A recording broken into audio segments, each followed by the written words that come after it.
Somewhere in northern Tanzania, an 8-year-old boy is walking alone into the bush. He has a small bow, real arrows, no adult with him. He's not lost. He's not in danger. This is just what an 8-year-old does. He'll come back later, hopefully with something. Maybe a bird, maybe nothing. Either way, nobody sent a search party. Nobody called it reckless. Nobody filled out an incident report. This is how humans raise children for 300,000 years. No classrooms, no curriculum, no grades, no age-appropriate activities, no hovering. Just proximity, imitation, and real stakes. And the children turned out fine. Better than fine. By the time most of our kids are memorizing multiplication tables, a Hadza child can identify dozens of edible plants, track an animal by footprint, build a fire, and feed themselves independently. So what exactly were ancient humans doing that we stopped doing? There was no school, but there was also no moment that wasn't school. The camp was the classroom. The adults doing real things in plain sight were the teachers, and the curriculum was everything that needed doing today. We know this not just from watching people like the Hadza, we know it from the ground itself. At a site called Çatalhöyük in modern Turkey, archaeologists excavating a 9,000-year-old settlement found something that stopped them. Pressed into the clay floors of the main living areas were handprints, small ones, children's handprints, scattered throughout the same spaces where adults worked, cooked, and made tools. Not in a separate room, not in a dedicated children's area. There was no dedicated children's area. They were there, in the middle of everything, the whole time. Anthropologist David Lancy spent decades studying how children learn in traditional societies. In virtually every hunter-gatherer group he documented, adults did not sit children down and explain things. They did not design lessons. They did not break skills into steps. They just lived, and children watched. A 3-year-old following her mother with a tiny digging stick isn't playing house. She's in the first year of a decade-long apprenticeship that no one formally enrolled her in. Lancy calls this intent community participation. The child doesn't wait to be invited.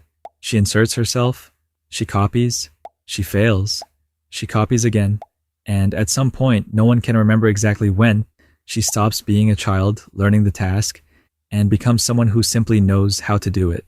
The idea that learning requires a dedicated room, a dedicated adult, and a dedicated block of time, that is the experiment.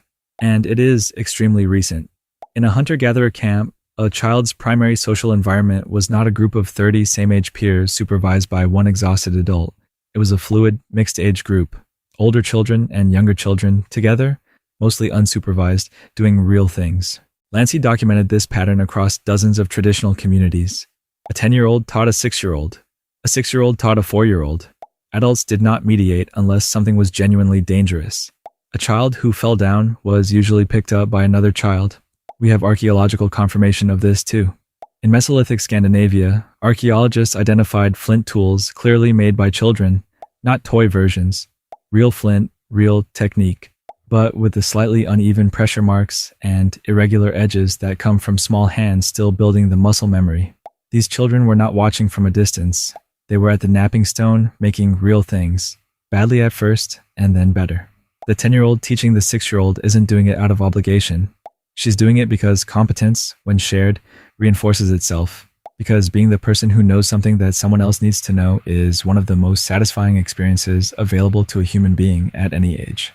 We sort children by birth year, put them all in the same room, and pay adults to provide the mentorship that children used to give each other for free. Among the Aka pygmies of Central Africa, children handle machetes by age 4. Not toy machetes, not supervised craft projects. Real blades, real purposes, real consequences if you slip. Anthropologist Barry Hewlett found that Aka fathers are within arm's reach of their infants 47% of the time. The most hands-on fathers ever documented. And then at age 4, those same fathers hand their children real tools and real responsibilities. The closeness and the autonomy were the same instinct operating at different ages. The father's job was not to protect the child from the world. It was to transmit the world to the child. Dental isotope studies of ancient children's teeth confirm how early this began. Researchers found that children were eating the same diet as adults by age 3 to 4. No protected children's food, no separate menu. Folded into the food system of the camp almost from the moment they could walk. In a hunter-gatherer camp, a child who reached for fire got burned. Nobody rushed to prevent it. The fire taught the lesson. Once, permanently. Lancy calls this the LOPI model, learning by observing and pitching in. And embedded in that model is a principle our system has eliminated. Failure is the fastest teacher that exists. A child who cuts herself on a real blade learns something about blades that no explanation can fully deliver. Not that blades are dangerous, something more precise. The exact calibration of grip and pressure and angle that keeps you safe.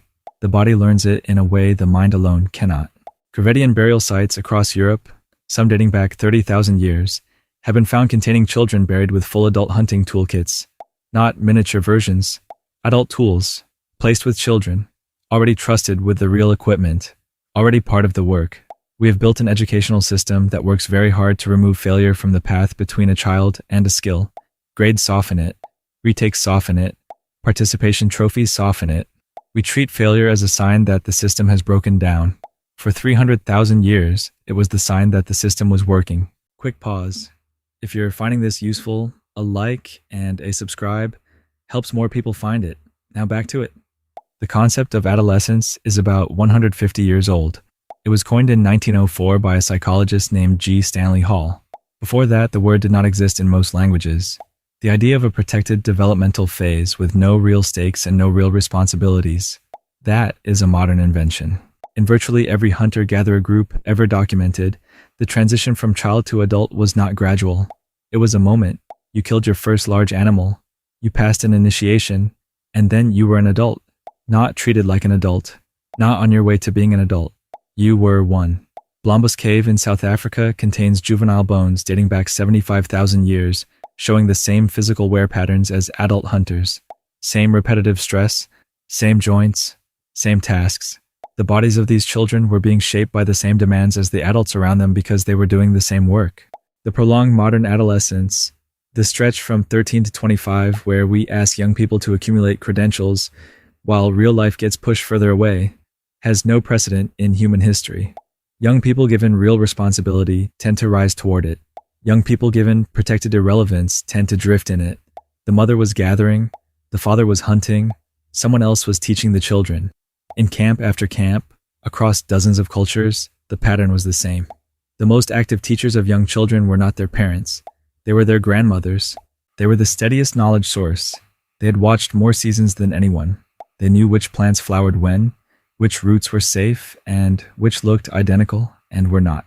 We moved grandmothers out of the house and called it independence, and the children in those houses lost their oldest, most patient, most experienced teachers, the ones with nothing to prove and nowhere to be. This is not an argument for handing your 4-year-old a machete. We made real trades. We got safety. We got literacy.